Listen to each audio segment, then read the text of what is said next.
ఈ విశ్వమంతటికి విశ్వ ప్రభుత్వానికి వెంకటేశ్వర స్వామి ప్రెసిడెంట్, ఈశ్వరుడు ప్రైమ్ మినిస్టర్, ఫైనాన్స్ మినిస్టర్ కుబేరుడు, బ్రాడ్కాస్టింగ్ నారదుడు, లా మినిస్టర్ యమధర్మరాజు, విదేశీ వ్యవహారాల శాఖ దేవేంద్రుడు, ఆహార శాఖ మంత్రి వానదేవుడు, ఆరోగ్య శాఖ మంత్రి వాయుదేవుడు, ఫ్యామిలీ ప్లానింగ్ బ్రహ్మదేవుడు, ఆ గవర్నమెంట్ లో కూడా ladies reservation education minister Saraswatidevi, world bank Lakshmidevi, defence minister Parvatidevi. Sir ఇప్పుడు వార్తలు మోసేది నారదుడే కాబట్టి టెలికాం, బ్రాడ్కాస్టింగ్, ఇంటర్నెట్, ఈమెయిల్ అన్ని నారదుడు.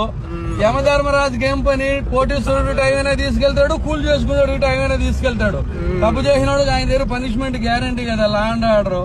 దేవత లోకాలకి అంతా అధిపతి దేవేంద్రుడు. దేవేంద్రుడికి ఏముంది? ఏ లోకం పైన రంభ, ఊర్వశి, మేనక డాన్స్ ప్రోగ్రామ్ లో ఆయన జీవితం హ్యాపీగా ఉంటుంది. ఫుడ్కి ఆధారం వాటర్ కాబట్టి వరుణదేవుడు ఫుడ్ ప్రాసెసింగ్. మన బాడీలో ఉండే శ్వాసే కదా, ముగ్గు మూసుకుంటే ప్రాణం పోతుంది. వాయుదేవుడు హెల్త్, చదువులు తల్లి సరస్వతి, దేశానికి రక్షణ కావాలి శక్తి స్వరూపిణి పార్వతి డిఫెన్స్,